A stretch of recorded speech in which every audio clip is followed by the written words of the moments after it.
If you're a beginner and you're starting out in watercolor painting, this tutorial is for you. Let's get started. First thing I'm doing is I'm wetting the paper. I've already prepared some washes, some very dilute pink and some very dilute green. I'm actually painting on the very dilute pink to begin with, and I'm sort of putting this in the middle of the painting, and I'm painting wet on wet with my size 6 brush. And I'm just sort of painting it here and there, and now I'm painting in the very dilute green, wet into wet, trying to avoid where I put the pink, so I've left some gaps. As you saw there, I wiped my brush on the tissue so I can compare what my brush is doing and how wet it is. I'm putting a little bit more green at the bottom.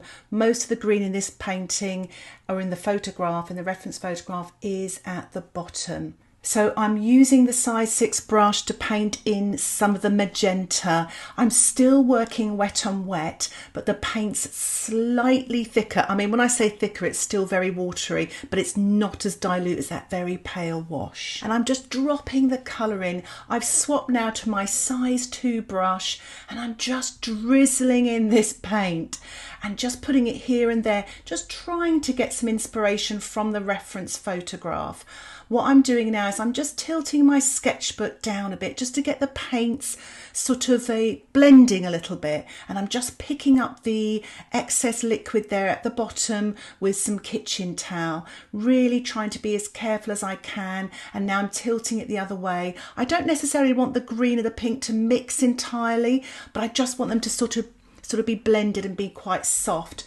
The paint now is slightly thicker, so I've actually swapped to a little bit more, a little separate palette area there. So it's slightly thicker. So I'm still painting on a damp surface, but it's dried off a little bit, and my paint is slightly thicker. So it's damp into damp. So you can see there, the background's very wet into wet, it's diffused. Now this is damp into damp, so the paint's kind of stays there. It's a really good exercise. And one of the really good things about this sketchbook series is there's not so much pressure. These shouldn't take too long. They're quite small in size, and you've got lots of times to practice something like this, wet into wet, damp into wet, damp into damp. You know, it gives you the confidence, because if it all goes wrong, you can either just have another go or even make some notes about what you did and just practice it. It really is all about the practice. That practice makes such a difference. What I'm doing now is I'm adding some greens, damp into damp, with my size 2 brush. What I'm doing now is I'm just sprinkling a little bit of table salt onto the damp surface, and I'm going to let that dry, and hopefully it creates some nice sort of textured marks. So the painting has dried and it has got some lovely textures there. I'm going to be working wet on dry using my size 2 brush. I'm starting off with the same colour that I used at the end of the painting when I was working damp into damp. But because of watercolour painting, this will appear darker than the wash underneath, because watercolour does dry almost a tone lighter. So I'm just going to work now on the detail of these little pink wildflowers and just making the marks here and there. I've just added a tiny bit of green to that just to make the colour a little bit darker. Really take your time making these marks. Really have a look at that reference photograph. One of the secrets in drawing and painting is a lot of looking as well. It's not just about the marks, it's about the looking and the referencing. And I'm really I've just swapped now to my size 6 brush, because I felt that size 2 was sort of making the kind of same sort of marks, and I found the size 6 got a lovely point, but I was able to sort of press a little bit harder in places to get some different shapes of marks, because again, looking at that reference photograph, there's sort of different angles and different marks, and also some marks that are slightly lighter as well, so you might want to sort of dilute your brush a little bit in places and don't have the tonal value the same all the way through. What I really love about watercolour painting is just what I'm looking at, and I hope what you can see now as well, is that background is all fuzzy and soft because of the wet on wet and the damp into wet and damp into damp. Now I'm painting wet on dry, and it almost gives that depth, doesn't it? You've got those fuzzy kind of painting in the background and these more sort of in focus marks in the foreground, and it really does, it's amazing how it gives it depth. And I always try and use this in my painting to kind of, you know, you've got that sort of technique there, why not use it and keep it as simple as possible? And what's lovely is just using these two colours gives you so much control. Just going to paint some stems in now with my size 2 brush, just taking my time. When you do this, just take your time.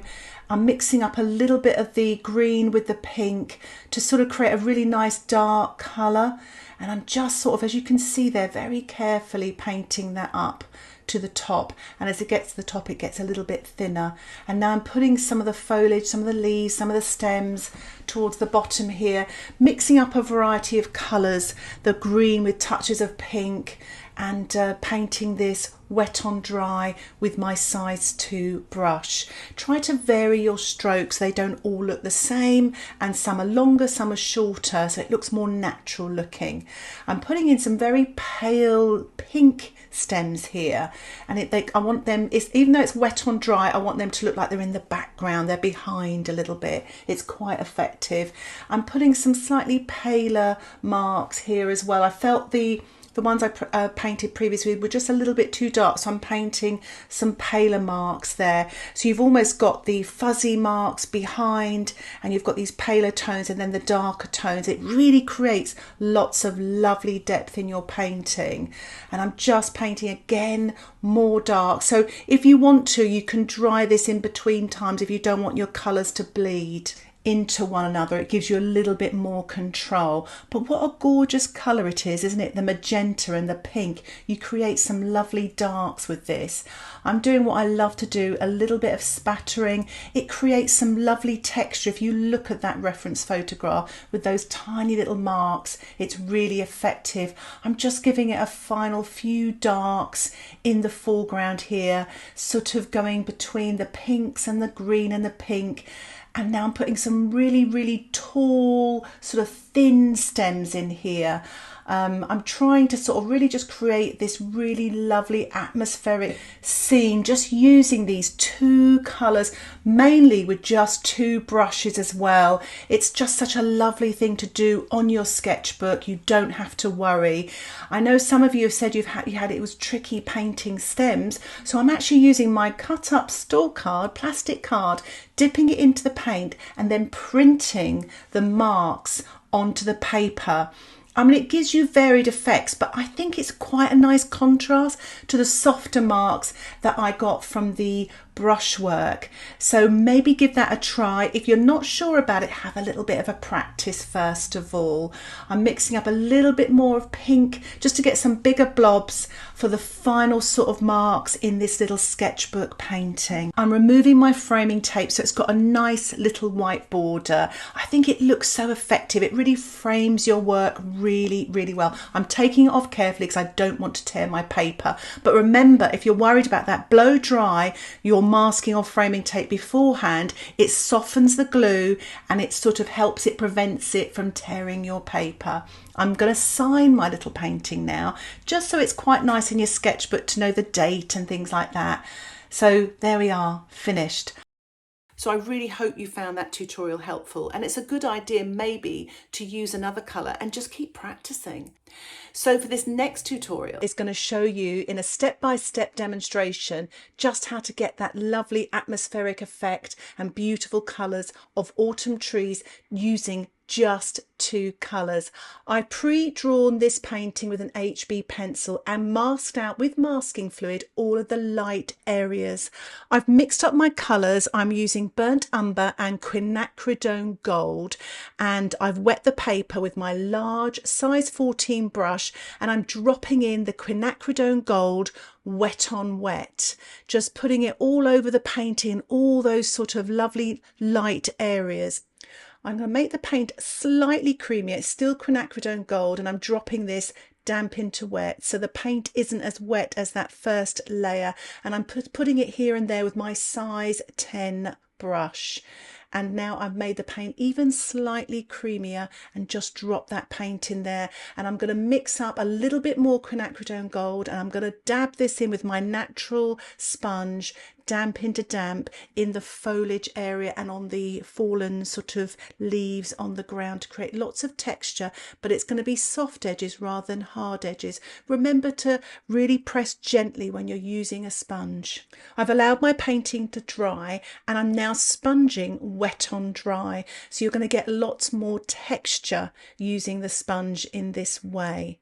So I'm just very gently sponging here and there. If you don't have a sponge, you could use dry brush or side brush and create some texture, but you need some sort of quite textured paper to do that. So even an old synthetic sponge, torn at an angle, can give you a bit of texture. So have a little bit of a practice before you put it into your painting. I'm painting the tree trunks now, wet on dry, using my size 10 brush, and I'm actually mixed up the burnt umber with some quinacridone gold, and I'm scratching using my plastic card to create that lovely sort of texture on the bark of the tree. And I'm just going to continue now painting my trees in wet on dry, using a mixture of the burnt umber with a touch of quinacridone gold and scratching into the tree trunks. I'm just dropping some very creamy burnt umber damp into wet with my size 6 brush just to put some shadow areas on the trees.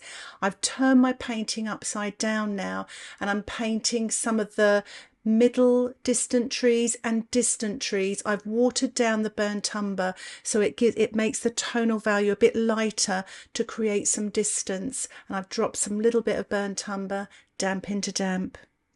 I'm painting it's the left-hand trees, but upside down it's the right-hand trees. Wet on dry, using the burnt umber and actually leaving some gaps where the foliage is and just working my way to the top. The reason why I turned it upside down is because I'm right-handed. I find it easier sometimes to work on the right-hand side of the paper and then just pull the paint downwards. So just do what's easiest for you, but remember, turn your reference photograph upside down as well. So I'm putting paint on and I'm dropping in the paint sort of damp into wet to create some tonal value and to give it some sort of depth as well. And I'm using the size 6 brush to paint in some branches as well. So just developing these trees, it makes it so much easier when you only have 2 colours to worry about, especially when you're thinking about darks and lights. It's quite easy to remove the paint, especially if it's burnt umber. Some of these colours are not staining colours, so I'm just wetting this area at the bottom of the tree because I didn't quite like what I did there. So I've just lifted off and took it off with some tissue, and I'm just putting some little grasses there using my size 6 brush and just using the burnt umber on its own as well, just to create a little bit more detail with the foliage there as well, just to tidy things up. So with my size 6 brush, I'm working on this left-hand area with all the fallen leaves, just sort of using the tip of the brush but pressing it down so you get lots of sort of different marks, not all the same mark. Try to vary them, try to vary the tonal value as well, and perhaps some of the colours. So some you might want to use a little bit more quinacridone gold and water it down, and then some a little bit of burnt umber. So you've got lots of variety, because you look at the reference photographs, some more golden than the others, some a little bit more darker brown. I've just put a little bit of markings in the distance as well. Make sure you make that light and the marks small so that it looks like it's going away from you and it creates depth in your painting. I've dried my painting off and I'm just doing a little bit more sponging using the quinacridone gold just to create a little bit of texture with all this beautiful foliage. I'm actually going to build up the sort of the tonal value of the tree trunks. So I'm putting on the burnt umber wet on dry with my size 6 brush, and then I'll rinse that brush and just soften and blend that so it makes the tree trunks look rounded and not flat looking. I'm using this same colour to paint the branches. When you paint the smaller branches, just come on the tip a little bit more and don't press down too much so you get some nice thin branches. So again, I'm putting on this burnt umber sort of medium sort of consistency and then softening and blending here and there. So really have a look at the reference photographs, see where the darks are, paint them on wet on dry with a brush that you feel comfortable with. I'm using the burnt umber and then I'm just softening with a clean damp brush. to soften the edges. And now I'm using my twig, a sharpened twig with my pencil sharpener. I've dipped it into some burnt umber and I'm basically drawing with it. It's so lovely and freeing. It's like drawing with a pencil with this sort of watercolour coming out of it. It's really freeing up and you get some lovely thin branches. I've blow dried my painting and now I'm just putting a little bit of shadow on the leaves, on the ground, just here and there, using burnt umber with my size 2 brush, wet on dry. Once you've finished the detail with the brush, you can give your painting a little bit of a spatter. I'm just using some of the colours left in my palette, so you've got sort of colour harmony then as well. I've dried my painting again and I've taken all of the masking fluid off, and as you can see I've got some lovely light areas. I'm using the quinacridone gold really thinned down so it's like a glaze, and I'm glazing this very gently with my size 10 brush. This is why we have soft brushes and watercolour, so it doesn't disturb the painting underneath. So it's really important to make sure your painting is dry. So I'm just painting this now so it gives the impression of those lovely light golden leaves here and there, but I've also left little white gaps for this sky as well. I've dried my painting off again and I'm just tidying up some of the edges of the trees because of where I put the masking fluid on. It was a little bit, so I went over the edges a little bit. So I'm just tidying it up with some of the burnt umber. Any of the colours in the background, the tree trunks, make them a bit paler because you don't want them to come forward, because if you look in the reference photograph, the tonal value is a lot paler and that creates the depth and the distance, and it makes this path look like it's going further away. So I'm just sort of painting and tidying up here and there using my size 6 brush and just bringing up these tree trunks up into the sky area as well, wet on dry. I don't know if you notice there's a little pale little tree right off in the distance here, and I'm just painting that on with a really pale burnt umber with my size 6 brush, wet on dry, and just putting a little bit of the quinacridone gold just beneath it to soften it. I'm actually painting in some foliage as well that's just sort of hanging down, and I'm using my brush now mixed with the quinacridone gold and a touch of burnt umber to put a few little leaves in the foreground here and there with my dancing size 6 brush, and just using my twig again to put some of the little branches and little twigs in the gaps in the trees in the foreground. I'm removing my framing tape to reveal a lovely white border, and it gives me time to assess to see if I need to make any changes. But I think I'll leave it there for now. So for this next tutorial, I take you through what I always used to teach my watercolour beginners, a step-by-step simple sort of landscape techniques in watercolour that will get you hopefully building confidence, and it will allow you to practice. And again, I encourage you to use different colours to practice these techniques. So let's take a look. So the first thing I've done is I've actually wet the sky area, and I'm using my size 6 brush and just using watercolour on its own. And I'm just painting these clouds and the sky wet in wet. It's quite a pale blue sky. I'm just making sure the sky is paler towards the horizon and the clouds are slightly smaller, just to give that little bit of perspective, gives it a little bit of depth as well. So now I'm actually getting to mix the quinacridone gold with the ultramarine, and the quinacridone gold is a really strong colour, as you saw there, so I have to be sort of careful how much I use, but I've got sort of it on its own and then mixed with the blue as well. And I'm painting this now wet on dry with the size 6 brush, painting that distant field you can see there. And I've just dropped a little bit of the quinacridone gold in. So now I'm painting the foreground. I've swapped to my size 10 brush, and I am using the quinacridone gold with a touch of the ultramarine. So it's a lot more sort of warmer, sort of yellowy colours. So I'm just sort of painting that in the foreground. What I'm doing now is I've actually made some creamier quinacridone gold and painting that damp into damp. I'm just putting in now some grasses in the foreground, wet in wet, using the size 6 brush, quinacridone gold mixed with the ultramarine. You can sort of just really vary the colours here. It's just slightly greenier, and just dropping that little pathway in wet, adding a touch more ultramarine now, making the colour actually a little bit creamier. So ultramarine, quinacridone gold. I'm trying to make this colour a bit darker, less wetter. so I can paint damp into damp. So I'm just putting these foreground grasses here a little bit more damp into damp. So this colour's quite dark. So I'm just really focusing on that sort of greeny, darker area in the foreground. Using now the size 2 brush, just painting these little marks in here, damp into wet again, just really giving a little bit of detail to those grasses.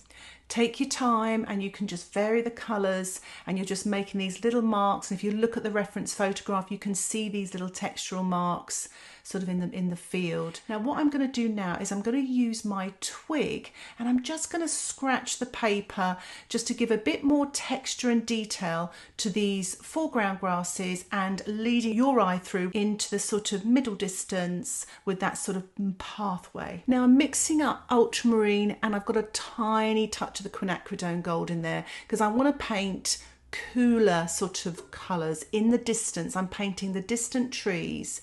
So you want this colour to have more blue, touch of quinacridone, but also lots of water. You don't want this too dark because it will come forward and it will make the painting look flat. So we use these artistic tools that we have in our watercolour bag to actually make things look further away. So one of them is tone, the other one is a cool colour, and the other one is size as well. So I'm going to make these smaller, and I'm using the size 2 brush. Another way to make things look more in the distance is to give them less texture as well. So that's why in the foreground I've done lots more textures to bring that forward. So it's once you start sort of using all these tools, you can really, you know, sort of design your painting to create depth. So what I'm doing now is I'm just using that size 2 brush, and I'm just pulling a little bit of those darker trees to the right hand side. I'm just putting a tiny bit of dark just at the base of those trees, just mostly with the ultramarine, and slightly thicker paint so it doesn't run as much. So as you can see here, I'm just putting a little bit more damp paint into the base of those trees, and also to give a bit of variety to them as well, because obviously there's lots of clusters of trees there. So I'm mixing up a little bit more of the ultramarine with a touch of the quinacridone gold, and I'm going to start painting these sort of middle distant fields. I really love painting distant fields. So you sort of paint a line to begin with, sort of paint that wet on dry. I'm using the size 2 brush because I want to be really careful I don't make this too big, and I'm just now painting the little sort of trees there, little bushes, just so you can be, you know, you don't have to do it exactly like the photograph. You can use that to inspire yourself, but I'm just sort of, you know, doing little clumps and little bits of trees, and it's so effective. It just works. Keep them nice and small, and I'm just putting now this diagonal field going from the tree to the right hand side of the painting, and I'm still using that size 2 brush, which I absolutely love. It almost replaces a rigger for me, or a liner brush. I just really like it because it holds lots of paint, but it's got such a lovely point. So I really recommend these black velvet brushes. I'm not being paid to say that. I really do think they're great. I'm just painting this now, wet on dry. As you can notice here, they're slightly bigger. I'm just bringing these bushes now just to the right hand side of the painting, and already now you've got some fields happening and it's starting to develop. So I'm just using the ultramarine with the quinacridone gold, and the main thing is the size is bigger. That's the main thing. It's the important thing here, just to create some depth in this painting. So I'm just painting this in using that size 2 brush and just softening over that large tree, so it'll allow me, and when I sponge on there later, I don't have any hard edges. So I'm just using the size 6 brush now with a little bit more quinacridone gold than ultramarine, so it's a slightly sort of more warmer colour, and I'm just painting this now, this sort of almost foreground hedgerow, and just dropping in a little bit of slightly darker green just at the top there to give a little bit of texture. So I've really pulled this forward a bit more, just to create some more depth in the painting. And I'm just adding a little bit of the ultramarine now, and I'm just going to add that a touch to that there, just to give a little bit more dark just at the bottom. And now wet on dry grasses in this middle distant field with the size 2 brush. Now I'm painting some foreground grasses now, and I'm using lots of the quinacridone gold, so I'm worked that side of the little puddle on my palette, because it's them more sort of golden, aren't they, in the foreground. So I'm painting these wet on dry. So I'm just painting the literally pure quinacridone gold, tiny touch of ultramarine, just to put darker grasses just in the foreground, but slightly warmer in colour, just sort of giving it a little bit more texture to bring these foreground grasses towards you, to make it look more 3D. I'm just using, you know, the touch of the ultramarine with the quinacridone gold, using the size 2 brush and just sort of blending, putting it darker at the bottom and then just softening it at the top as well. So now I'm mixing up some very creamy colour now, because I'm going to be doing some sponging. So I started off with the quinacridone gold, add the ultramarine. I'm really trying to make a creamy, thick puddle. You need to make loads of paint. I put my sponge underneath the tap and I wrung all the water out so it's damp, and now I'm really gently tapping this paper, really gently, and now I've just mixed some darker wash up and I'm just painting that now, or sponging that damp into damp.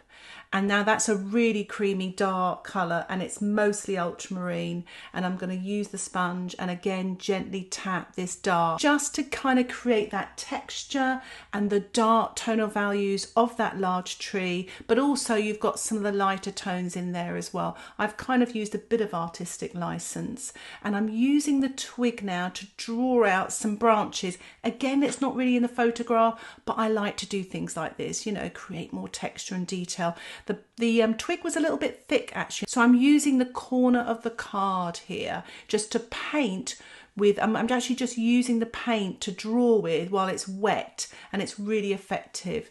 And now I'm just going to paint in now some very dark green wash right at the bottom of the tree with the ultramarine, with a tiny touch of the quinacridone gold, with hardly any water. This tree is still damp, by the way, so that sort of is helping me, but I want to really create that really dark shadows at the bottom of the tree. This is the focal point, so you can afford to put your darkest darks here. Don't be afraid to. So I'm just very gently now just putting a touch more texture on this tree just to finish off painting it. So I'm just using a little bit of the quinacridone gold, very watered down, just to kind of glaze that over that field that is dry. Now the paint where I've just put that dark shadow under the tree is still damp, and it's time I can just pull out some lighter areas. So I'm just using this size 2 brush now to paint some smaller branches and twigs, wet on dry. I'm using this same dark now, size 2 brush, wet on dry, just to put a few more darks and details here and there, just to kind of finish off this painting. Remember, less is more. So I'm going to be just putting in a little bit of detail here with a sort of dark wash, and then again going back in with my card, scratching out, creating some textures. I lifted out some of the bushes here in order to lead the eye into the painting. So I'm just sort of finishing off some detail on the bushes here and just putting marks here and there just to finish off using the colours in my palette. You know, I do love to have a little spatter, so I'm just finishing off here with a spatter, mixing the quinacridone gold with the ultramarine. It also gives some lovely texture in the foreground to create that depth. And here is the finished painting. So I really hope you found that tutorial helpful. This next tutorial, I take you through a sort of a step-by-step landscape atmospheric scene, and I build up light to dark. So let's take a look. And I have spattered this with my palette knife onto my watercolour paper. I'm only using 2 colours, cadmium yellow and Payne's grey, to keep the painting really nice and simple. Once your masking fluid has dried, mix up some Payne's grey on its own and some cadmium yellow with a touch of Payne's grey, so you've got a dark and a mid green.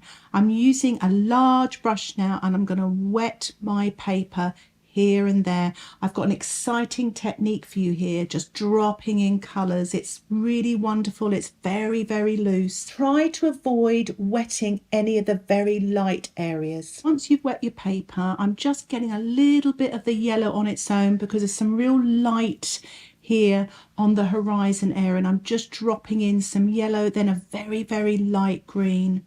Wet on dry using this size 14 black velvet brush by Silver Brushes, and a link for this brush will be in the description below. Now I'm using this yellow with a touch of Payne's grey and dripping it in with this large brush. It carries lots and lots of paint, so it really allows you to drip in all this lovely wet paint.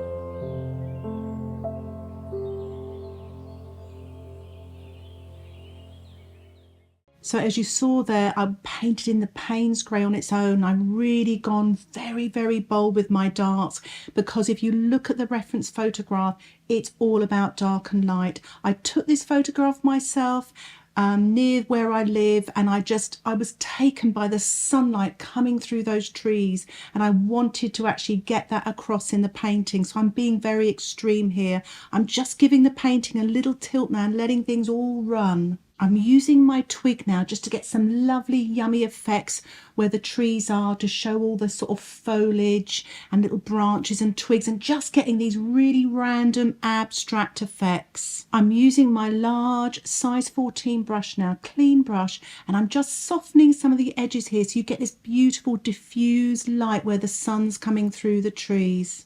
And while the paper's damp, I'm going to sprinkle some sea salt here and there in the foreground to create some lovely textures. I've just mixed up a mid-green, that's the Payne's grey, and the yellow. It's so much fun just using these two colours, this limited palette, so that you don't have to worry about the colour mixing. I'm painting this creamy colour damp into wet, just dropping that colour in to create this lovely foliage and the darks and the lights. Use the tip of the brush and drop the paint in and just see what happens. It's such fun to do.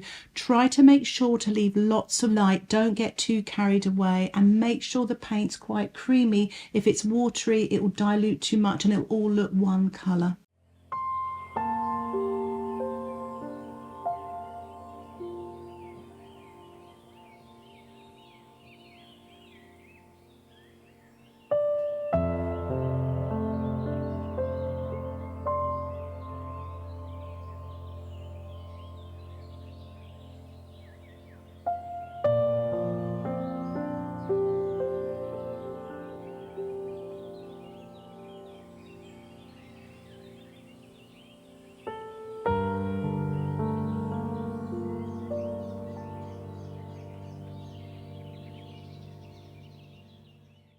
I'm using the size 4 brush and I'm painting in some dark on the tree, just leaving a little bit of light on the edge, and I'm using my twig now just to pull out some of the paint to create lots of texture in the bushes.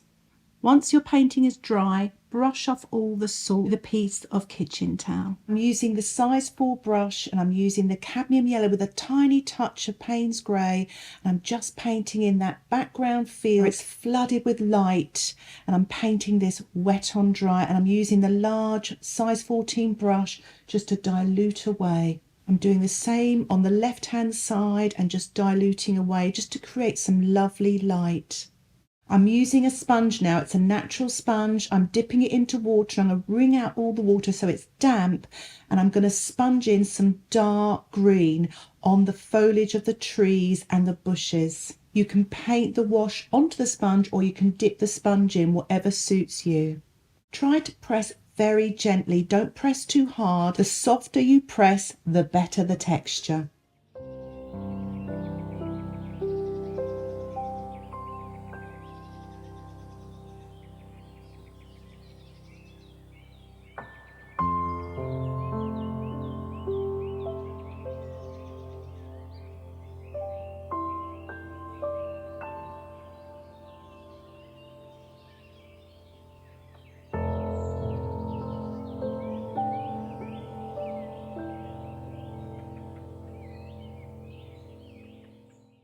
I'm just mixing up some Payne's Grey. It's quite a creamy wash, and I want to paint some branches in with my size 4 brush. It's got a beautiful point, and I can really manage to get some lovely soft delicate branches. Painting this wet on dry, so take your time.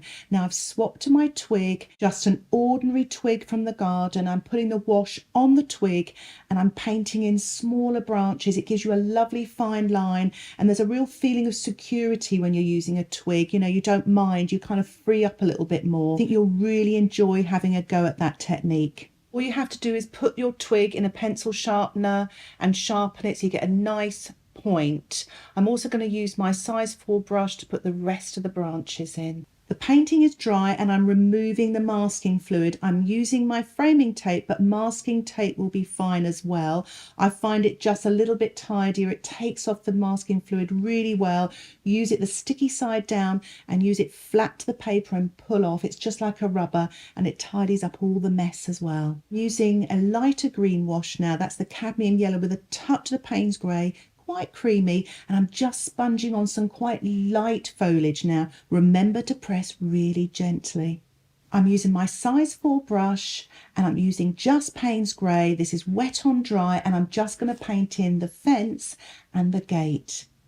When you're painting the thin lines, take your time. Even use the twig if you feel more secure.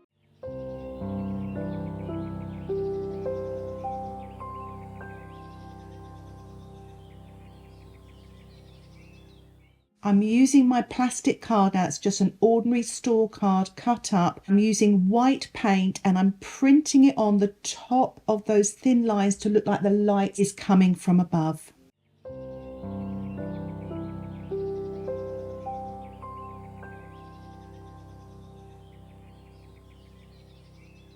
I'm just going to give a little spatter just around the gate here. I felt I need a little bit more light here and there. Really load your brush with dilute paint to get the best out of spattering. And here the painting is with the framing tape removed. It gives me time to assess the painting to see if I need to do any more little details. I decided to use the brush and paint some more highlights on the top of the fence and the gate. I think I'll leave the painting there for now. I really hope you've enjoyed it and learnt about all the darks and lights, just using that limited palette and creating all that lovely texture. I'd just like to tell you a little bit about my Patreon membership.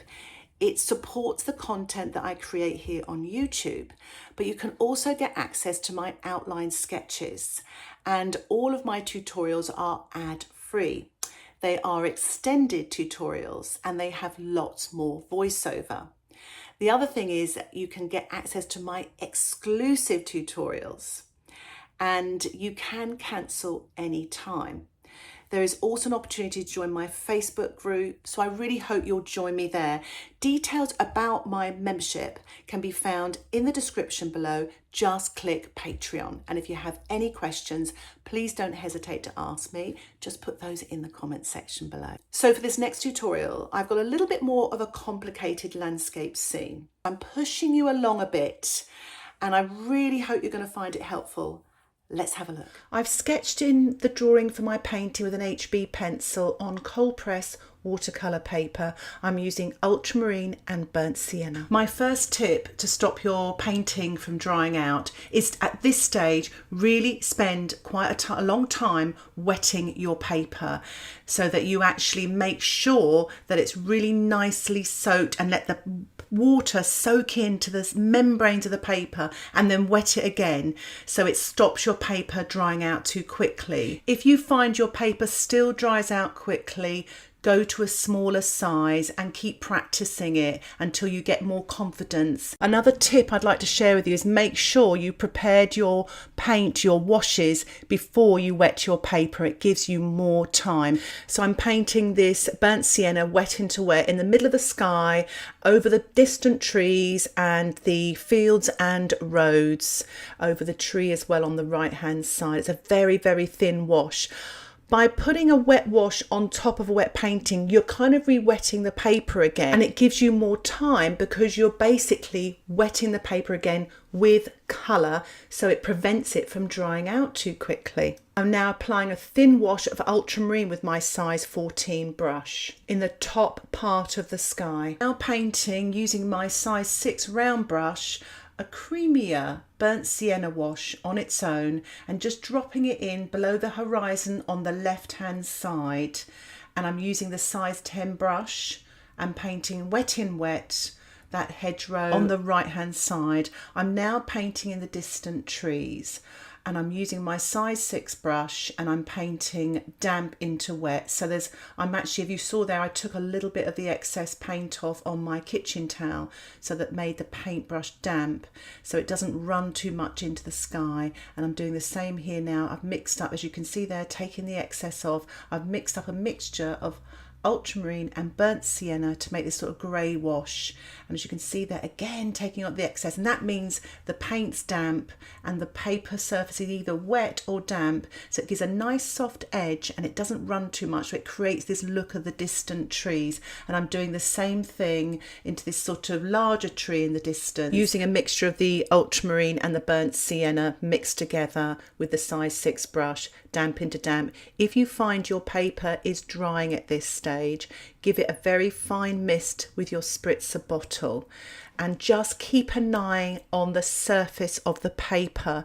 If it's looking matte and there's no sheen, stop painting, blow dry your painting, and then wet it again when it's dry with clean water, and begin again, wet into wet, damp into damp, so you get those lovely soft edges. It's really being aware about what your paper's doing, how warm or cool your room is, what sort of type of paper you're using. Some dry quicker than others, and it's really getting that feel for it. But the best thing to do if you find things are drying too quickly, just go to a smaller scale and build up that confidence and play using this technique, the damp into damp, wet into wet, trying to create these misty scenes. And as you can see here, I'm using a combination of the burnt sienna and then burnt sienna with a touch of ultramarine to make a brownish colour, and I'm painting wet in wet and then damp into wet using creamier colours with my size 6 brush. And it's a really good exercise, this, just to play with the watercolour. If you look at the painting behind, the painting now has dried off a bit and it looks a lot paler, and you've got these strong, richer, creamier colours in the foreground. And there I've actually added a little bit of ultramarine, quite creamy, not so much water, and painting this damp into damp. And what you get with damp into damp is the paint doesn't run so much, so you get soft edges but sort of more definite sort of shapes and marks.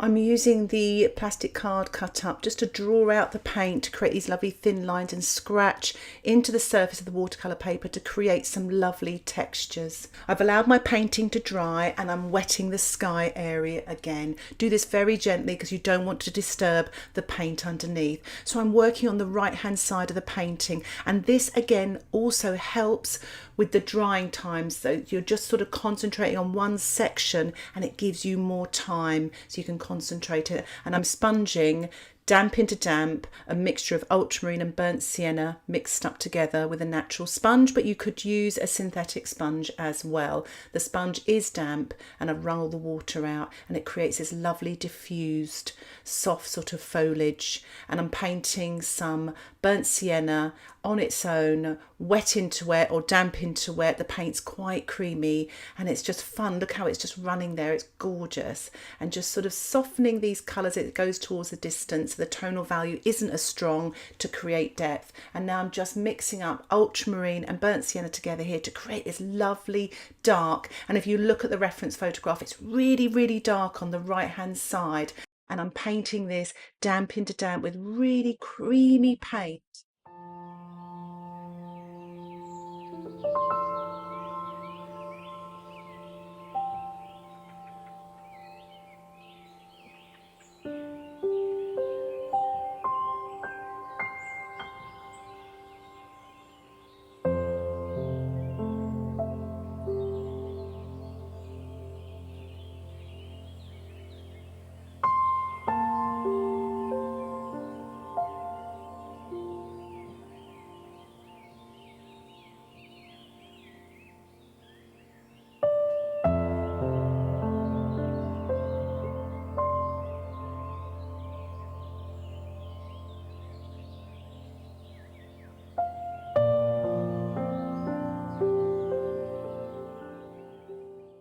just sprinkling a little bit of sea salt onto the damp paint, and I'm going to let that dry so it can create some lovely textures.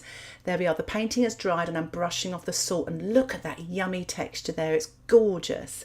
I'm actually putting a little thin line in the distance there just to sort of create a little bit of detail. I'm using my size 2 brush and a pale mixture of ultramarine and burnt sienna.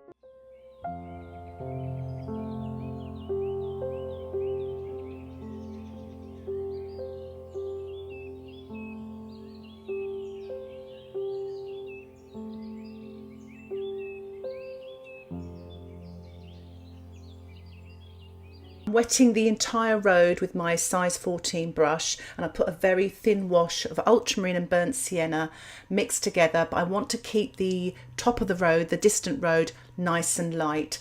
I've mixed up some creamier ultramarine with a touch of burnt sienna, and I'm going to put a little bit of a darker shade just in the foreground, so you can just exaggerate that lighter tone in the distance with the darker tone in the foreground to give your painting depth, but also maybe to create some shadow from the trees on the right hand side. I'm using my size 10 damp brush to take off some paint to create some light areas for some directional lines on my road.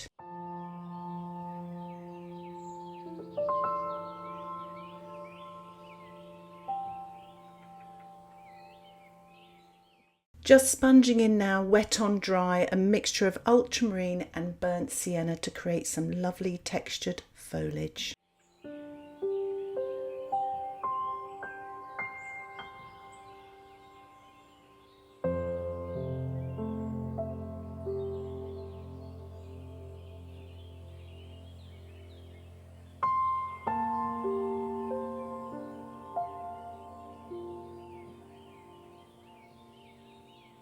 Painting in the branches of these main foreground trees with my size 6 brush. I'll be using my size 2 brush and my twig to create the smaller branches, and it's quite a dark mixture of the ultramarine and the burnt sienna.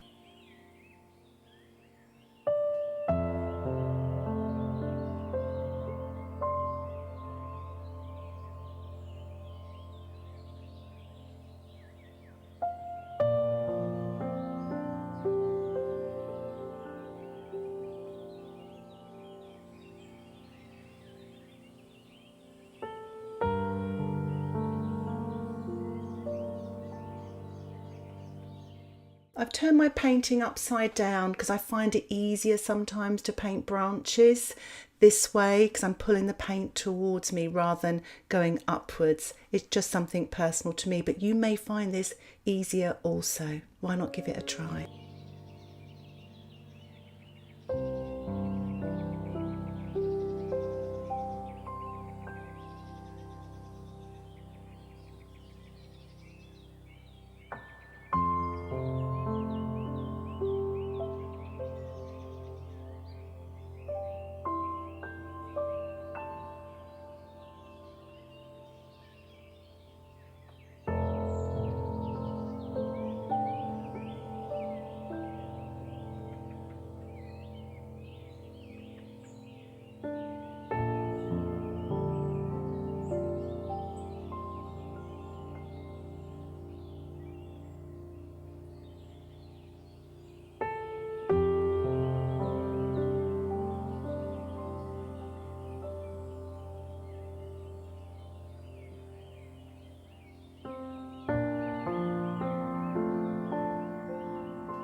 As you saw there, I'm just finishing off with a little bit of sponging of the ultramarine burnt siennas, a little bit of a darker shade wet on dry, just to give that final little bit of texture. I'm just popping a little bit more detail on the left hand side using my size 6 brush, just to give a little bit of extra sort of plant and vegetation to bring it forward from the background. A few little markings in the road with my size 2 brush, just to kind of again give a little bit of perspective, lead the eye through. It creates so much depth, and I'm just softening with a damp brush. I'm going to finish off with a little spatter, as I love to do with my size 2 brush. I've just made sure I protected my sky area. I'm removing my framing tape to reveal a lovely white border. It really gives me the opportunity to assess my painting to see if I need to make any more changes. In this last tutorial, it's all about creating your own style in a way. I try to encourage that. I take you through a step-by-step atmospheric sort of seascape scene using lots of experimental techniques, tilting and spritzing. I also use the plastic card to create the look of rocks as well. I think you're going to really enjoy it. Let's take a look. I'm wetting the paper. I'm using hot press paper, but you can use cold press paper, and it is 9 by 12 inches, and I'm using a large flat soft brush, and I'm wetting the sky area. I'm using indigo as a starter. It's a nice grey, but you can use any grey. Believe it or not, instead of my ordinary plastic palettes or tin palettes, I'm just using a piece of watercolor paper, and I'm applying this indigo wash, wet into wet, leaving little gaps there for the sky, making the paint darker here and there. But this is a very, very loose technique. It's not sort of the formal sort of traditional way of painting in watercolor. It's very, very loose, and that's the reason why I'm using the hot press paper, because the paint really moves. This is actually Naples yellow, but you could use raw sienna or yellow ochre, and I'm just tilting there actually because I saw a little puddle, so I'm just tilting that to the side, and I'm going to wipe that off with a piece of kitchen towel. But actually you could let the water run back in again, whatever you like. As you can see there, I've got a bit of framing tape to actually tilt my board as well, but you can paint this on the flat. I'm using the size 10 brush and just painting this wash wet in wet, just tilting as you go, just seeing what happens and enjoying the process.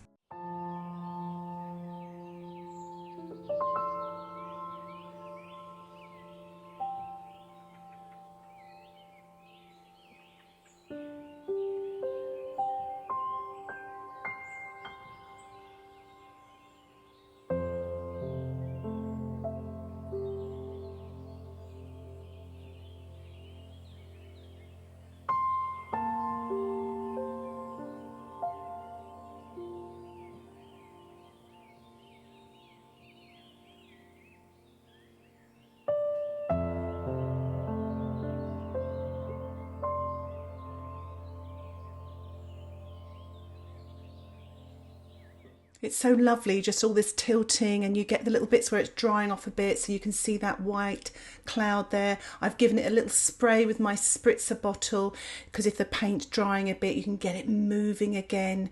But it's just, you're almost getting these other layers, and then it's not actually drying, so it's quite magical. But just remember, if you want to clean up a little bit, have a little bit of kitchen towel on standby, and you can just mop up your little drips and things like that. But isn't it gorgeous there, the way the sky is developing?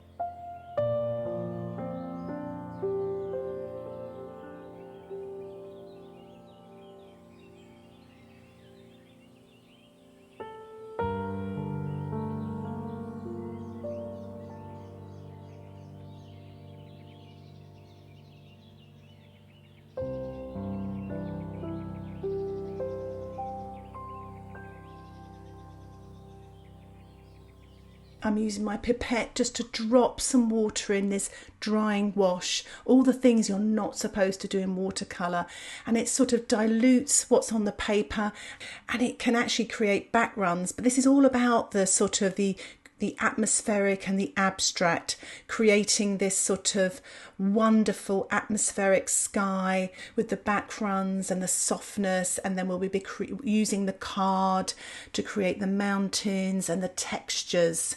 It's really exciting, and I really encourage you to have a go. It's so much fun.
So I'm using the plastic card now with neat creamy paint, but there's a puddle on the paper and I'm just dropping this paint in, using the edge of the card to paint with, and try to keep your fingers away from the paint by holding the other end of the card.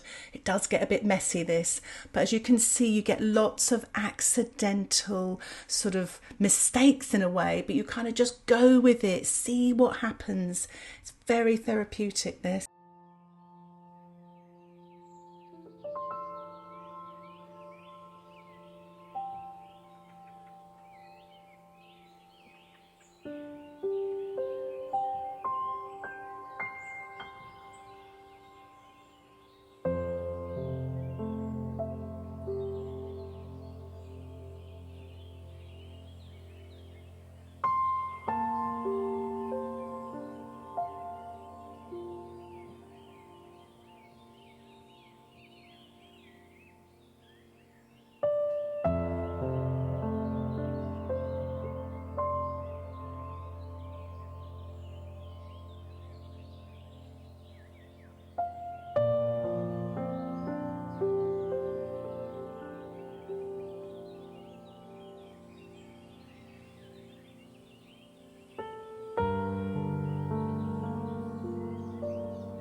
As you saw there, I just really got rid of a lot of paint there to get the light back, and I've used a bit of kitchen towel as well just to sort of take off that paint, because if you see the reference photograph, there's a lot of light in that body of water. I think I'll leave it there for now. I don't want to overwork this painting. I'm really pleased with it. I feel like I've had a bit of art therapy, so why not give it a go? I really hope you found this tutorial helpful, putting together these 6 tutorials to learn more and gain confidence in watercolour. If you have any questions, please put them in the comments section below. If you would like to support the content that I create here on YouTube, why not think about joining my Patreon membership? You will get access to outline sketches and extended tutorials, but also my exclusive tutorials. And you can cancel anytime. Details about the membership can be found in the description below. Just click Patreon. Thank you so much for watching. Happy painting. Bye for now.